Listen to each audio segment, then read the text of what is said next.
Ce programme est financé par les amis et partenaires du ministère de Joyce Meyer.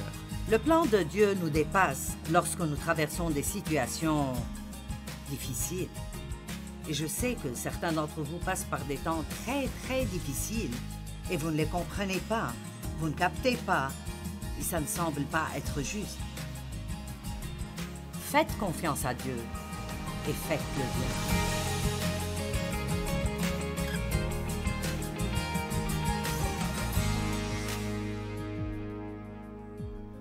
Vous pouvez prendre une décision à l'avance avant d'être blessé sur comment vous allez réagir. Et ça doit faire partie de notre marche avec Dieu, que nous prions toujours. Mon Dieu, si et quand je suis blessé, aide-moi à bien répondre. Si quelqu'un m'offense, aide-moi à ne pas prendre offense. Soyez prêts, préparez-vous à pardonner. Dans Habacuc 3, 16 à 19, il commence en disant « J'ai entendu et mes entrailles sont émues. À cette voix, mes lèvres frémissent.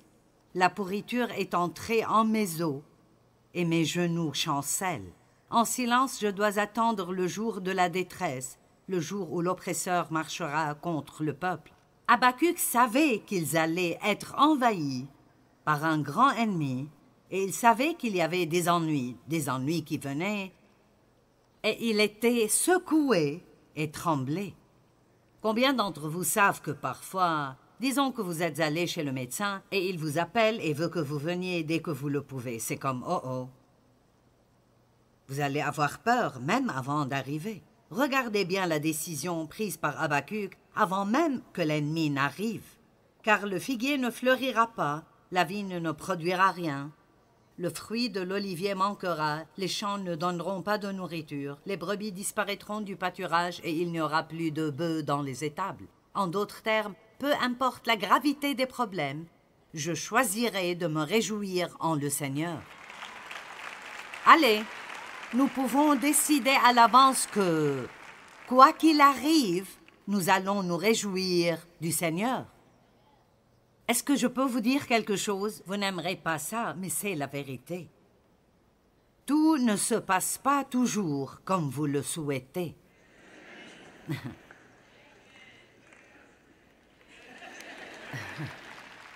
Bienvenue dans la réalité. Ce n'est pas un film. Ce n'est pas un feuilleton. Les gens sont méchants. Ils sont égoïstes et égocentriques. Ils vont profiter de vous. Vous allez être blessé. Mais vous pouvez faire un choix. Vous n'avez pas à détester les gens parce qu'ils sont méchants. Vous pouvez avoir de la compassion pour eux et être désolé pour eux. Et c'est vraiment ce que nous sommes censés faire. Je suis arrivée au point avec mon père où je me sentais tellement mal pour lui parce qu'il n'a jamais eu de vie. Il n'a pas eu un bon départ. Il n'a pas appris comme il faut.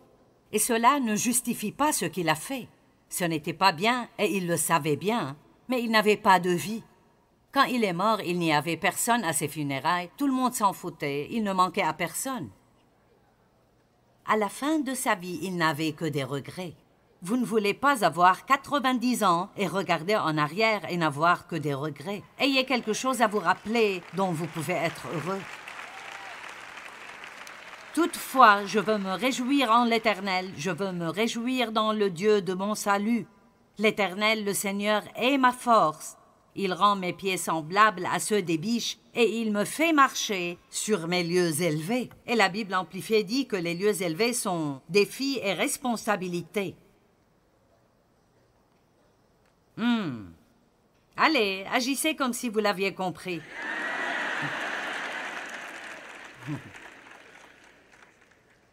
Ne gaspillez pas votre douleur, c'est le titre même de mon message aujourd'hui. Tout le monde est blessé. Tout le monde veut être guéri. Mais tout le monde n'est pas prêt à aider quelqu'un d'autre. Et je crois qu'il y a un but dans ce qui se passe dans notre vie. Je ne pense pas que ce soit Dieu qui nous blesse. Mais je pense que parfois, il pourrait nous délivrer plutôt que ce qu'il fait. Combien d'entre vous pensent qu'il pourrait faire ça? Et ça devient parfois très déroutant quand il ne le fait pas. Si tu peux me délivrer maintenant, pourquoi devrais-je attendre un an avant que tu le fasses? Parce que pour être honnête, nous sommes comme des enfants. Et parfois, il faut laisser les enfants avoir mal un petit moment pour payer le prix de ce qu'ils ont fait. Pourquoi? Parce que vous les aimez et vous voulez qu'ils apprennent à ne pas recommencer. Amen? Donc, si je me suis mis dans un pétrin par manque de connaissances, par des mauvais choix ou par la désobéissance, parfois la meilleure chose que Dieu puisse faire pour moi n'est pas de venir me délivrer rapidement, mais me laisser apprendre une bonne leçon, parce que vous gagnez toujours de l'expérience à travers les choses que vous traversez. Et je tiens à vous dire aujourd'hui que Dieu cherche des personnes pour travailler dans son royaume, mais il veut des gens avec de l'expérience. Amen. Vous pouvez avoir 5 diplômes universitaires sans avoir autant de valeur que quelqu'un qui n'est pas diplômé, mais qui a 5 ou 10 ans d'expérience.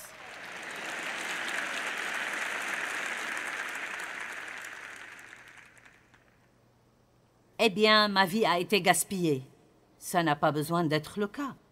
Quand Jésus a nourri les 5000 personnes, il ne restait que des miettes et des petits fragments. Dans Jean 6,12, il a dit « Amassez les morceaux afin que rien ne se perde. » Et je crois que c'est ce que Dieu veut déclarer sur votre vie aujourd'hui. Il veut rassembler tous les fragments, prendre tous les petits morceaux qu'il vous reste, qui ne vous semblent pas être bons, tout ce que vous pensez être gaspillé dans votre vie, rassemblez tout cela et dites « Les voici, mon Dieu, si tu peux faire quelque chose avec ce gâchis, il est à toi. » Il prendra toutes ces pièces fragmentées de votre vie et en fera quelque chose de beau, et il vous rendra, par sa grâce, capable d'utiliser ce qui vous a causé du mal pour le bien de quelqu'un d'autre. Réfléchissez pendant 1 minute. Si vous aimez mon enseignement, vous savez pourquoi vous l'aimez? C'est parce que je n'ai pas juste lu un livre à ce sujet. L'expérience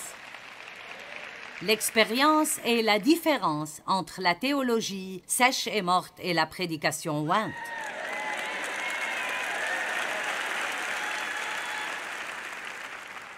Voulez-vous que je le répète? L'expérience est la différence entre la théologie sèche et morte et la prédication ointe qui change votre vie quand vous l'entendez. C'est pourquoi 2 personnes pourraient vous prêcher le même message, et si l'un d'eux vous fait un sermon qu'il a tiré d'un livre, il pourrait vous faire dormir. Et vous pouvez entendre le même message, les mêmes paroles de quelqu'un qui l'a vécu et traversé, et c'est puissant, et ça vous transperce le cœur et change votre vie. Et je vous dis la vérité, je n'essaye pas d'enseigner des choses sur lesquelles je ne sais rien. Quelqu'un m'a dit récemment, « Je pense que tu devrais faire une série sur l'Apocalypse. » J'ai dit, « Non, pas du tout. »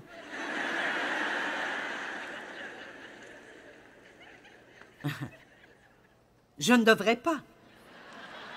Pourquoi? Parce que je ne la comprends pas.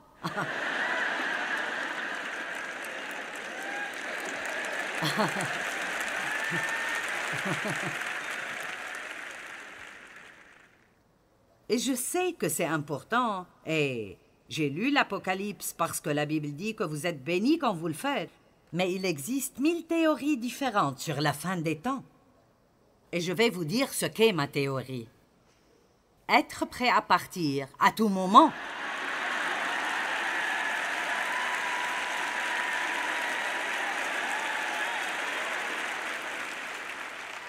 Pourquoi avons-nous besoin de savoir? Je veux dire, Paul pensait qu'il vivait dans les derniers jours. Aussi, nous disons tous que Jésus reviendra bientôt. Eh bien, je sais une chose, s'il vivait dans les derniers jours, le dernier des derniers jours est plus proche maintenant. Et donc, je ne sais pas si Jésus reviendra durant ma vie, mais ce qui me rend heureuse, c'est qu'il peut venir me prendre ce soir et je suis prête.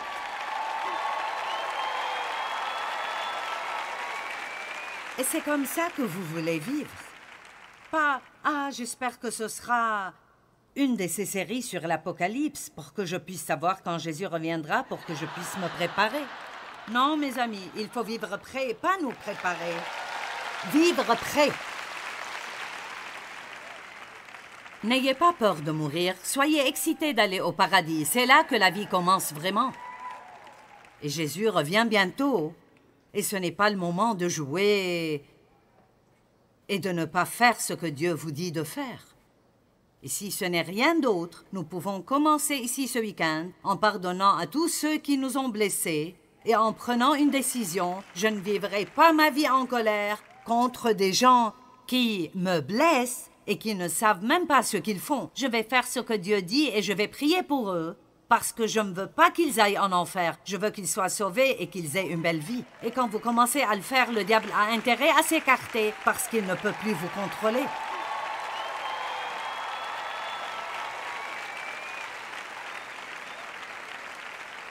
Nous avons le feu du Saint-Esprit qui travaille ici aujourd'hui.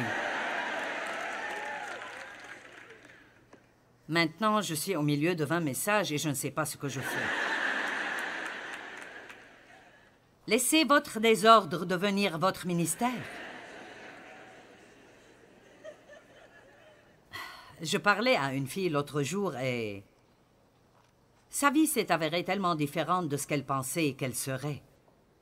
Je me souviens d'elle avant le mariage. Et il me semblait qu'elle serait une très bonne prédicatrice. Elle a travaillé avec nous dans notre ministère de prison et elle s'est mariée. Elle a eu une fille et sa première fille avait une paralysie cérébrale et était autiste en plus de cela. Et donc elle a eu un parcours difficile. Elle a eu un petit garçon et ils lui ont dit qu'il était autiste. Elle s'est opposée à cela et a dit non, il ne l'est pas. Et il a fini par aller bien. Mais au lieu d'être amère et aigre, parce que sa vie ne s'est pas déroulée comme elle le pensait, elle en a fait un ministère maintenant. Elle essaye de travailler avec autant d'églises que possible pour les amener à avoir un programme spécial, une salle spéciale, et elle demande à des volontaires de s'occuper des enfants qui ont des besoins spéciaux le dimanche matin pour que les parents puissent avoir une fois par semaine où ils vont ensemble à l'église.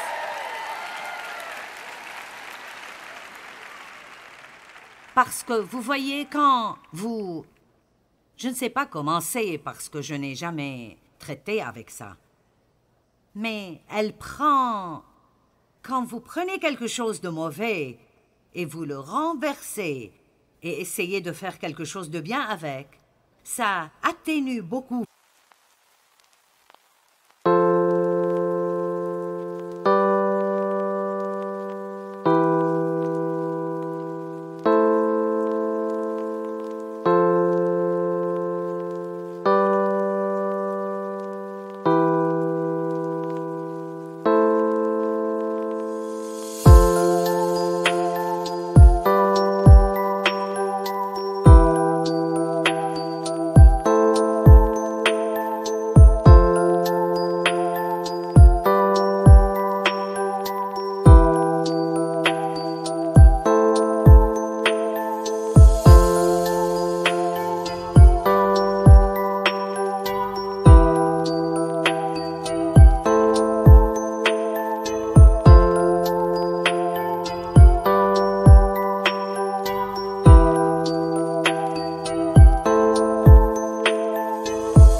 votre douleur. Cela ne signifie pas que ce n'est pas difficile quand ça arrive, mais je me sers de ce qui m'est arrivé pour essayer d'aider d'autres personnes, car j'ai vu ce que Dieu peut faire dans votre vie si nous faisons les choses à sa manière.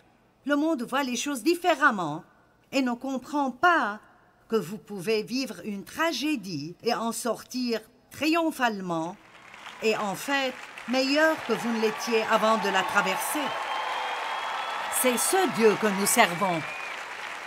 Allez, c'est ce Dieu que nous servons. Il peut prendre une tragédie et en faire une bénédiction.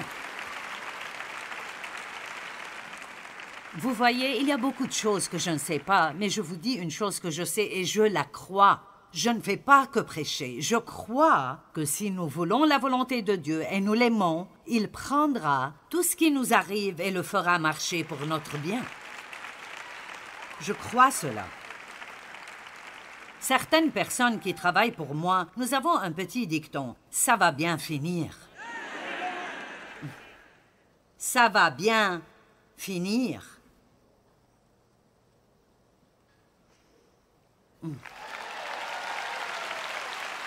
Allez, peu importe ce que vous traversez en ce moment, si vous faites les choses à la manière de Dieu, ça va bien finir. Maintenant, je ne fais aucune promesse aux désobéissants, mais si vous êtes prêts à aimer Dieu et à faire ce qu'il vous dit de faire, allez. Et ce week-end, nous parlons de devenir meilleur et pas amer, d'être blessé mais pas amer. Et cela veut dire abandonner toutes ces ordures du passé sans pour autant donner des excuses. Tu ne sais pas ce qu'ils m'ont fait, tu ne sais pas comme c'est difficile. Je sais combien c'est difficile. Dieu ne nous aime pas pour faire des choses faciles. Nous avons le pouvoir du Saint-Esprit dans notre vie parce que nous pouvons le faire. Écoutez-moi, nous pouvons faire tout ce que Dieu nous dit de faire parce qu'il nous aide à le faire. Vous pouvez pardonner. D'accord, 2 Corinthiens 1, 3 et 4. Écoutez, béni, loué et adoré avec gratitude soit Dieu, le Père de notre Seigneur Jésus-Christ, le Père des miséricordes et le Dieu de toute consolation. Maintenant, le verset 4, qui nous console dans toutes nos afflictions, afin que, par la consolation dont nous sommes l'objet de la part de Dieu, nous puissions consoler ceux qui se trouvent dans l'affliction. Donc, que dit-il ici? Il dit, d'accord, quand vous avez un problème, vous pouvez faire appel au Dieu de tout réconfort, le Dieu de la miséricorde, et il viendra vous réconforter. Mais il y a un objectif plus profond que cela. Il veut vous réconforter. Vous avez été blessé, il veut vous guérir. Maintenant, il veut que vous alliez aider quelqu'un d'autre. Parce que vous avez vu et expérimenté ce que Dieu a fait pour vous, maintenant vous êtes autorisé et vous avez l'expérience pour aller dire à quelqu'un d'autre, Dieu peut te réconforter dans cette situation. Il peut t'aider dans ça et ils vont vous croire, non pas parce que vous êtes convaincant, mais parce qu'il y a une onction sur votre vie à cause de ce que vous avez vécu. Quand vous traversez des choses, vous en sortez avec une onction. Allez, la dame qui a oint les pieds de Jésus, elle a dû casser la jarre. Il faut faire quelque chose pour que l'huile de l'onction puisse sortir. Si vous étudiez comment ils ont obtenu cette huile, elle vient de graines qu'il fallait écraser pour obtenir l'huile. Et parfois, notre chair doit être écrasée pour que Dieu puisse arriver aux bonnes choses qui sont à l'intérieur de nous et qui vont vraiment aider les gens. Amen. Combien de fois avons-nous dit à Dieu « Ceci me tue »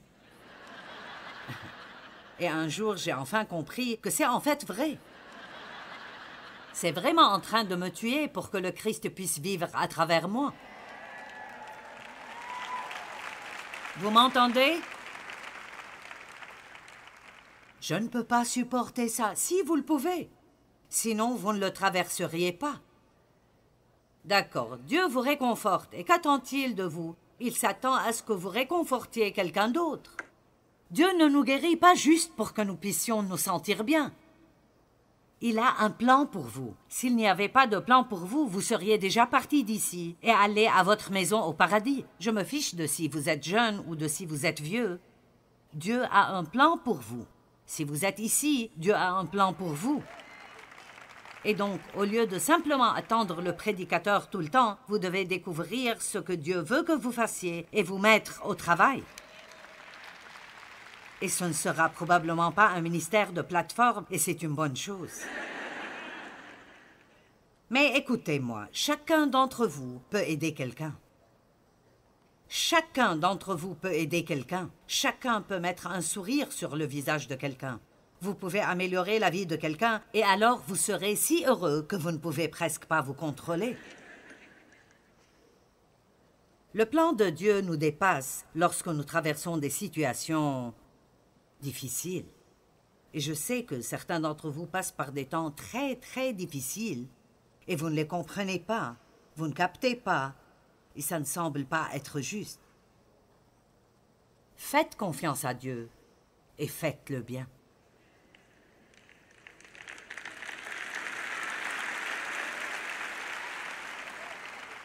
Vous savez, je ne sais pas si vous avez déjà remarqué cela ou non, mais j'ai remarqué dans ma vie que j'ai parfois un problème très grave auquel je n'y peux rien. Il n'y a rien, aucun moyen pour moi de résoudre mon problème. Mais bien que je ne puisse pas résoudre mon problème, Dieu m'utilisait pour résoudre les problèmes des autres. Maintenant, c'est un peu gênant. C'est comme... D'accord, pourquoi me laisses-tu les aider et je ne peux pas m'aider moi-même? Eh bien, c'est très simple. Dieu ne veut pas que nous nous aidions nous-mêmes. Il veut qu'on s'entraide. Amen. Et donc, voici comment cela fonctionne. Quand je tends la main et je vous aide, alors Dieu tend la main et m'aide à moi. Mais si j'essaye seulement de m'aider moi-même et je n'ai pas de temps pour vous, alors tout ce que je fais est gaspiller mon temps et je ne suis jamais aidé. Comprenez-vous cela? Donc, si vous avez un problème, arrêtez d'essayer de vous réparer. Faites ce que Dieu vous dit de faire, mais soyez une bénédiction pour quelqu'un d'autre. Si seulement nous pouvions agir comme de vrais chrétiens.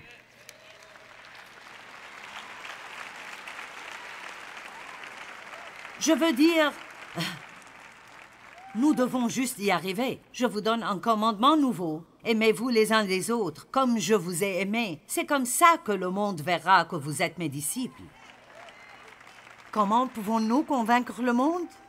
Tous ceux qui sont chrétiens, sortez et aimez-vous. Aimez vos ennemis, aimez vos frères et sœurs croyants, pardonnez aux gens qui vous traitent comme une ordure, bénissez-les et aidez-les quand ils ont besoin d'aide. Joseph a été blessé, il a reçu la guérison, et qu'a-t-il fait? Il a aidé les autres. Genèse 50, 18 à 21, ses frères vinrent eux-mêmes se prosterner devant lui dans la confession, et ils dirent « Nous sommes tes serviteurs ». Ce sont ses frères qui l'ont vendu. Joseph leur dit « Apprenez ça, soyez sans crainte, car suis-je à la place de Dieu? La vengeance est la sienne, pas la mienne. » En d'autres termes, oui, je suis dans un endroit où je peux prendre ma revanche, mais je ne le ferai pas. J'ai une chose à faire, et c'est de vous bénir. Dieu s'occupera de tout le reste. Salut! Je n'ai qu'une chose à faire, c'est de vous bénir, et Dieu s'occupera de tout le reste. Vous aviez médité de me faire du mal. Dieu l'a changé en bien.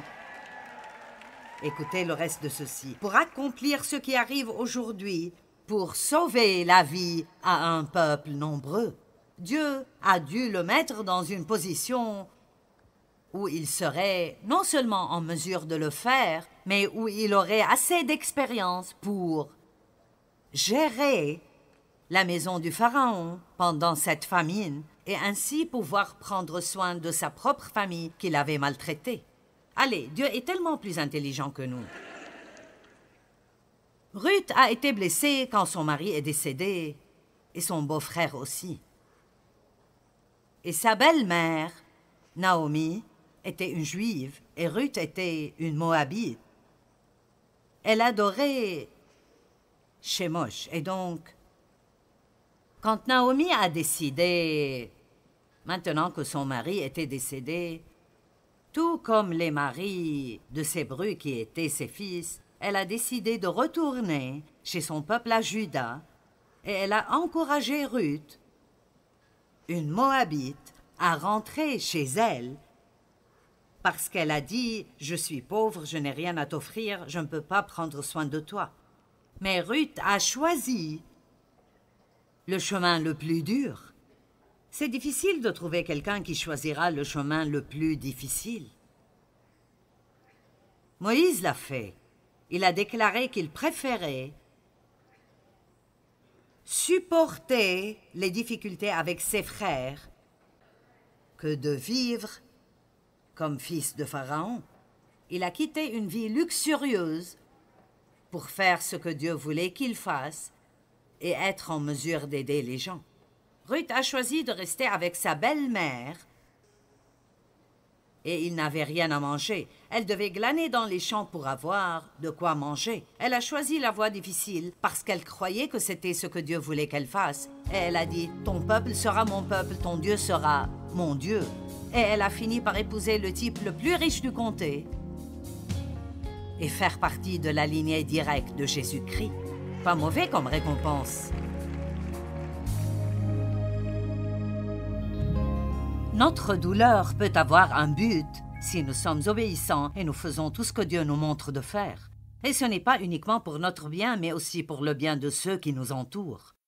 Laissez votre douleur devenir le gain de quelqu'un d'autre.